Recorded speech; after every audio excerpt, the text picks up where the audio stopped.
Hello student, स्वागत है आपका टेक्निकल क्लास के ऑनलाइन प्लेटफॉर्म पे। और इस लेक्चर में हम लोग group A second semester student को एक पेपर पढ़ना है, अप्लाइड फिजिक्स 2। आप लोग प्रीवियस सेमेस्टर मतलब फर्स्ट सेमेस्टर में अप्लाइड फिजिक्स 1 पढ़ के आए हैं। और अगर मैं आपसे डिस्कस करूं तो आपसे ये 11th और 12th का फिजिक्स पढ़वाया जा रहा है, नॉट कंप्लीटली लेकिन 85 टू 90%। आप लोग जो फर्स्ट सेमेस्टर में फिजिक्स अप्लाइड फिजिक्स 1 पढ़ के आए हो वो 11th का पोर्शन है जो 11th में फिजिक्स में पढ़ना है। और अप्लाइड फिजिक्स 2 जो कि आपको इस सेकंड सेमेस्टर में पढ़ना है, ये 12th का पोर्शन है, 12th का फिजिक्स है। ठीक है।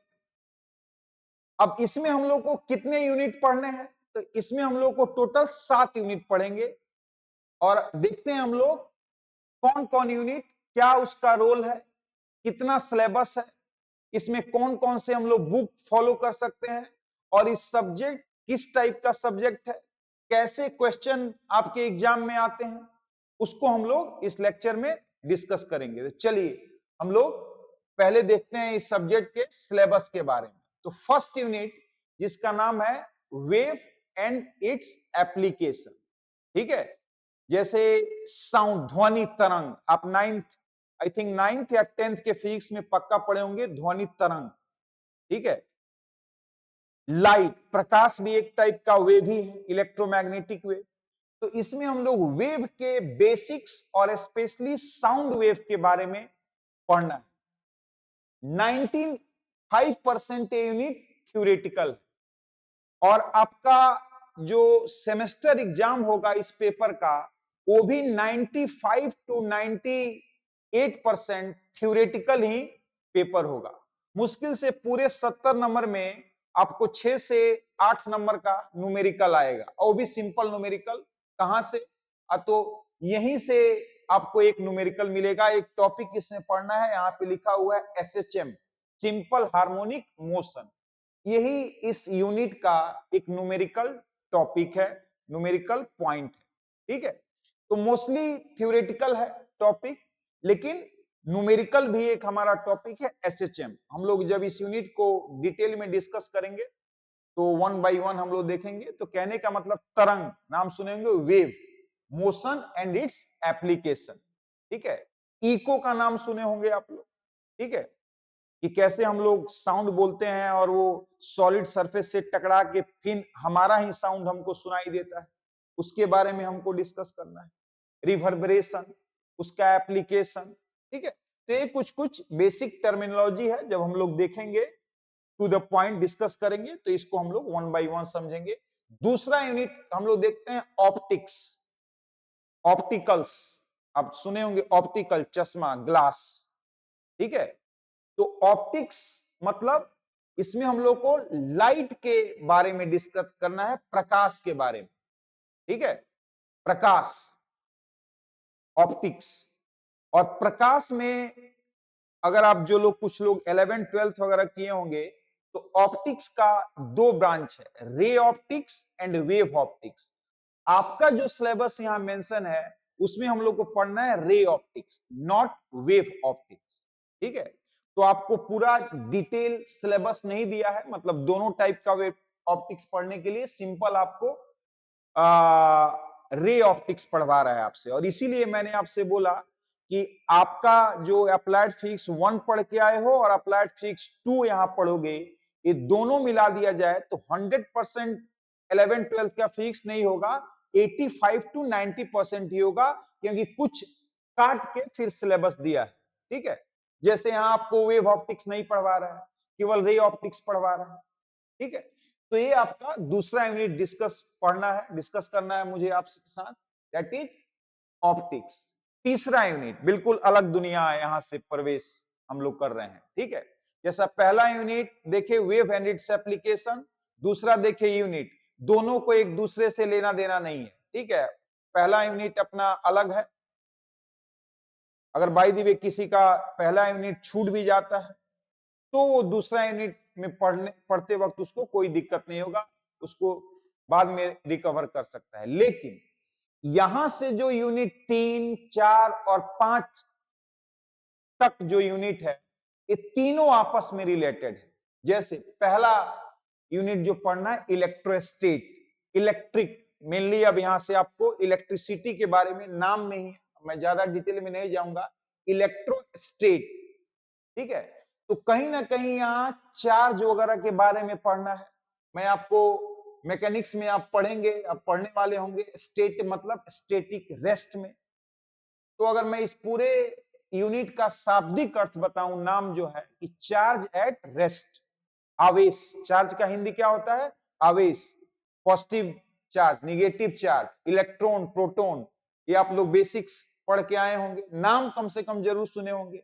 इलेक्ट्रॉन एक आवेश है, चार्ज है। तो इसके बारे में हम लोग यहाँ पे, और उसके बाकी डिटेल में हम लोग, मैं ज्यादा डिटेल में नहीं जाऊंगा, ठीक है। तो तीसरा यूनिट चौथा और पांचवा रिलेटेड है। तीसरा यूनिट क्या है? इलेक्ट्रोस्टेट। चौथा यूनिट देखिए करंट इलेक्ट्रिसिटी, कुछ नाम में भी आपको मिलता जुलता लगेगा, इलेक्ट्रो इलेक्ट्रिसिटी, ठीक है। ऑफ कोर्स उससे रिलेटेड होगा ये चौथा, मतलब उसका यूज होगा इस यूनिट को डिस्कस करते समय, पढ़ते समय, ठीक है।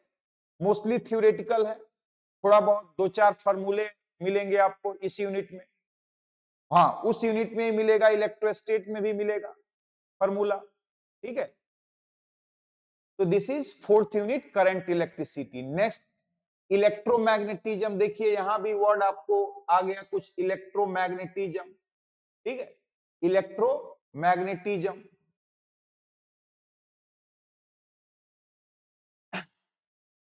इलेक्ट्रोमैग्नेटिज्म पांचवा यूनिट। तो तीसरा, चौथा, पांचवा एक पक्का आपस में रिलेटेड है। जब तक आप तीसरा यूनिट नहीं पढ़ोगे, चौथा यूनिट समझ में नहीं आएगा। फिर से जो आपका छठा यूनिट है, पांचवा से कोई लेना देना नहीं है, बिल्कुल अलग दुनिया, सेमीकंडक्टर। आप आज के डेट में इसके बिना, आज के डिजिटल युग में, ऑनलाइन युग में, इस जो टॉपिक आपको पढ़ना है इसके बिना सोच भी नहीं सकते हो। आप नाम सुनते होंगे चिप्स, जैसे मैं स्मार्ट वॉच पहना हूं, इसके अंदर भी चिप्स है। और चिप्स क्या है? सेमीकंडक्टर है।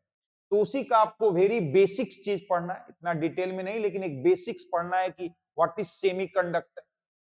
और आप थोड़ा बहुत भी न्यूज वगैरह सुनते होंगे, तो सेमीकंडक्टर कितना आने वाले फ्यूचर के लिए इंपॉर्टेंट है, और इंडिया एज ए कंट्री कितना फोकस कर रहा है कि सेमीकंडक्टर हम लोग अपने देश में बनाएं।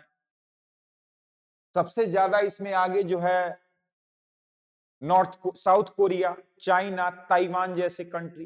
तो ये समझ लीजिए काफी फ्यूचरिस्टिक अभी भी है, और काफी फ्यूचर ही है सेमीकंडक्टर का। जैसे जैसे हम लोग डिजिटल, ऑनलाइन और कंप्यूटराइज दुनिया में, इलेक्ट्रॉनिक्स दुनिया में जाते जाएंगे, ये सेमीकंडक्टर ही उसका आत्मा का रोल प्ले करता है, ठीक है। तो इसके बेसिक के बारे में हमको पढ़ना है। आपको एक FEEE सब्जेक्ट भी पढ़ने को मिलेगा इस सेमेस्टर में। उस सब्जेक्ट में भी सेमीकंडक्टर के बारे में बहुत डिटेल में पढ़ना है, यहां भी पढ़ना है, ठीक है। ये भी पूरा का पूरा थ्योरेटिकल, यहाँ कोई न्यूमेरिकल नहीं, मतलब 100% थ्योरेटिकल यूनिट है। और लास्ट जो आपका यूनिट है 7, मॉडर्न फिजिक्स। मॉडर्न फिजिक्स में बेसिकली 3 यूनिट पढ़ने हैं आपको, लेजर के बारे में, फाइबर ऑप्टिक्स के बारे में, और नैनो मटेरियल के बारे में। सिलेबस में आपको डिटेल में देख सकते हैं। यहाँ बेसिकली 3, मॉडर्न फिजिक्स में तो बहुत सारा मॉडर्न फिजिक्स है, लेकिन यहाँ 3 चीज के बारे में आपको पढ़ना है, लेजर, फाइबर ऑप्टिक्स और नैनो मटेरियल, पूरा का पूरा थ्योरेटिकल।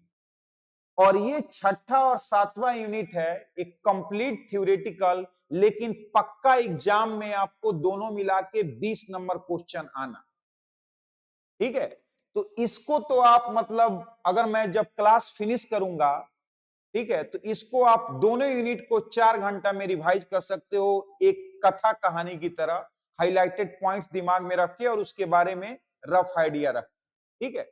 लेकिन आपको एफर्ट कहां लगाना पड़ेगा, मतलब थोड़ा समझने वाला जो पॉइंट है, समझने के लिए तो सब जगह समझना है, लेकिन थोड़ा सा कॉन्सेप्चुअल अगर मैं बात करूं, तो तीसरा यूनिट से आपको थोड़ा सा एफर्ट और कॉन्सेप्चुअल चीजें मिलेंगी इलेक्ट्रोस्टेट में, करंट इलेक्ट्रिसिटी में और इलेक्ट्रोमैग्नेटिज्म में। और वेव और ऑप्टिक्स भी सिंपल थ्योरी है, थ्योरेटिकल टॉपिक्स है, ठीक है। और मैंने आपको बता दिया कि ये पूरा सब्जेक्ट ही आपको जो आपका एग्जाम होगा थ्योरेटिकल 95% थ्योरेटिकल चीज आएंगे आपके एग्जाम में, 2 से 3 न्यूमेरिकल पूछेगा, ठीक है। और अगर मैं इसमें न्यूमेरिकल्स की बात करूं तो एसएचएम पहला यूनिट से और इलेक्ट्रोस्टेट से जो बेसिक फार्मूले हैं। हाँ, एक बात मैं आपसे और रिक्वेस्टफुल करना चाहता हूं कि आप या तो ऑनलाइन क्लास ज्वाइन करो या ऑफलाइन आओ। आपको जो भी मैं यहाँ पीडीएफ दूंगा या लिखवाऊंगा, आप जिस रूप में क्लास देखोगे, आपको एक अपना नोट्स बनाना है। जो भी मैं यहाँ लिखवाऊं, क्वेश्चन सॉल्व करवाऊं, इंपॉर्टेंट पॉइंट्स लिखाऊं, आपको एज इट इज एक नोट्स बनाना है, जैसे आप 9 10th में 11 12th किए हो या पिछले सेमेस्टर जो भी किए हो। आपको एक मतलब कहने का मतलब लिखना नहीं छोड़ना है, पक्का नोट्स बनाना है। और एक नोट्स तो मैं नहीं कहूंगा, एक पतला सा डायरी कॉपी फॉर्मूले का, कि हर एक यूनिट में जो भी 2 4 5 आपको फॉर्मूले मिलेंगे, यूनिट वाइज आप फॉर्मूले अलग लिखोगे। माने जनरल नोट्स में तो सब रहेगा, फॉर्मूला थ्योरी वगैरह सब रहेगा, लेकिन जब रिवीजन करोगे, आप रिवीजन कब करोगे? यहां भी टेक्निकल क्लास में आपको यूनिट जैसे खत्म होगा, यूनिट वाइज टेस्ट लिया जाएगा। टेस्ट के लिए आप रिवीजन करोगे, जो भी यूनिट पढ़ाया जाएगा उसके बाद टेस्ट लिया जाएगा। मैं समय दूंगा, उसके बाद आपका टेस्ट होगा। तो जब रिवीजन करोगे तो रिवीजन जो किए, याद किए, वो सिंपल क्या है, कहीं उसको सारे फॉर्मूले को एक पतला कॉपी में आप उस यूनिट का सारा फॉर्मूला एक जगह, फिर यूनिट 2 का जब टेस्ट होगा रिवीजन करोगे, यूनिट 2 का जो भी 6-7 फॉर्मूला रहेगा उसका एक जगह। विश्वास करो, एग्जाम आते आते इस प्रोसेस को देखोगे कि आपको पूरा फिजिक्स का फॉर्मूला 5 पेज में लिख लिए हो और आपको पूरा याद करने में 1 घंटा, या एक सरसरी नजर में पूरा फिजिक्स का फॉर्मूला 1 घंटा में आप देख लो, तो एकदम आपको हलवा बन जाएगा। ये माथा पे भाई नहीं लगेगा कि 2 कॉपी हमको रिवाइज करना है, ठीक है। ऐसा बिल्कुल नहीं लगेगा। सिंपल स्टेप्स है, नोट्स बनाना, फॉर्मूले का एक पतला कॉपी अलग बनाना, जैसे जैसे टेस्ट होगा रिवीजन, फॉर्मूले को लिखते जाना, ठीक है। तो ये सिंपल आइडिया फॉलो करोगे और जो मैं बोल रहा हूं, और साथ में प्रीवियस सेमेस्टर पिछला 3 से 4 सेमेस्टर के हुए एग्जाम का क्वेश्चन पेपर भी रखना है। जैसे जैसे यूनिट में पढ़ाते जाऊंगा, आप देखोगे कि सर जो पढ़ा रहे हैं यूनिट, उससे किस टाइप का क्वेश्चन पूछा है पिछले सेमेस्टर वगैरह में, और मेरे से बन रहा है कि नहीं। जब यूनिट 1 पढ़ लिए हैं तो मैं बोलूंगा भी कि यूनिट 1 से आप पिछला सेमेस्टर क्वेश्चन बनाओ, जैसे मैं यूनिट खत्म करूंगा, ठीक है। तो सिंपल स्टेप्स फॉलो करना है, क्लास का सारा नोट्स कवर होना चाहिए, फॉर्मूले का एक अलग कॉपी बनना होना चाहिए, और पिछला सेमेस्टर का 3 या 4 सेमेस्टर का क्वेश्चन पेपर आपके पास होना चाहिए। और जैसे जैसे यूनिट खत्म हो, आपको देखते रहना है कि जो क्वेश्चन पूछा है उस यूनिट से मेरे से बन रहा है कि नहीं, किस टाइप का क्वेश्चन पूछा है। ये एकदम साथ साथ करना है, ये नहीं कि जब एग्जाम आया तब कहां है प्रीवियस सेमेस्टर, क्या याद करना है, क्या रटना है, ठीक है। हो गया सत्यानाश, धुआं पूरा एकदम, पढ़ा लिखा सब नहीं पढ़ा, पढ़ना सब चौपट। ये सिंपल स्टेप फॉलो करोगे, आप देखोगे कि एग्जाम के समय आप चादर तान के सो रहे होगा, आपको कॉन्फिडेंट रहेगा मेरा लगभग सब तैयारी है, ठीक है। और थ्योरेटिकल पूरा ये पेपर है, तो लिखना नहीं छोड़ना है अगेन, ठीक है। इंपॉर्टेंट एक चीज और कि आप इस सातों यूनिट पढ़ने के लिए एक रेफरेंस बुक क्या आप फॉलो करोगे, तो मैं इसमें एक ही और मात्र एक ही रेफरेंस बुक आपको सजेस्ट करूंगा। एनसीईआरटी का 12th का फिजिक्स का बुक आता है, एनसीईआरटी 12th, उसका 2 वॉल्यूम आता है, वॉल्यूम 1 और वॉल्यूम 2। सेकेंड हैंड या पायरेटेड कहो, 100 रुपए में दोनों बुक मिल जाएगा आपको। तो मैं अगर आपको रेफरेंस बुक के बारे में बोलूं कि इस पूरे सब्जेक्ट को डिस्कस करने के लिए, या अगर आप रेफरेंस बुक रखना चाहते हो, तो एनसीईआरटी का फिजिक्स, इसका 12th का दो वॉल्यूम, वॉल्यूम 1 और वॉल्यूम 2, एनसीईआरटी फिजिक्स। फिजिक्स किसका? 12th क्लास का, 12th क्लास। और ये दो वॉल्यूम में आता है, वॉल्यूम 1 एंड वॉल्यूम 2, बस एक और एक स्टैंडर्ड बुक। लेकिन आप भी फर्स्ट सेमेस्टर आप लोग पास आउट होके आ रहे हो, आपको पता है कि आप लोग कितना बुक पढ़ते हो, ठीक है, ये मुझे भी पता है, आपको भी सच बात पता है, लेकिन रखना चाहिए, बिल्कुल कोई डाउट हो या कुछ और आपको एक्स्ट्रा पढ़ने का समय मिल रहा है, लेकिन प्रायोरिटी आपको क्या होना चाहिए कि पहले तो जितना पढ़ाया जा रहा है यहाँ, जितना मैं डिस्कस करूंगा उसका एक एक पॉइंट सारा चीज दिमाग में रहना चाहिए, फॉर्मूले दिमाग में होने चाहिए, प्रीवियस सेमेस्टर क्वेश्चन किया हुआ होना चाहिए, एक नजर प्रीवियस सेमेस्टर पे क्वेश्चन पे भी होना चाहिए, इसके बाद आपके पास समय मिले तब आप बुक पढ़ो। ये नहीं कि क्लास के नोट्स पे ध्यान नहीं दे रहे हैं, क्लास का लेक्चर नहीं सुन रहे हैं, प्रीवियस सेमेस्टर को बुक ही पढ़ने लगे हाई फाई, तो ये तो 12th क्लास के लिए, और ये तो पढ़ के आईआईटी जेई और नीट वाले भी पढ़ते हैं। तो आपको अपने लेवल और अपने सेमेस्टर के क्वेश्चन लेवल तक सीमित रहना है, ठीक है, और इसीलिए मैं बोलता हूं प्रीवियस सेमेस्टर क्वेश्चन साथ में होना चाहिए, ठीक है। तो ये रहा आपका इस सब्जेक्ट का सिलेबस, कौन सा बुक फॉलो करना है, कैसे इस सब्जेक्ट को हम लोग को अप्रोच करना है, नोट्स कैसा होना चाहिए, फॉर्मूले का नोट्स अलग होना चाहिए, ठीक है। अब हम लोग नेक्स्ट लेक्चर में टू द पॉइंट सिलेबस पे आ जाएंगे। Thank you very much.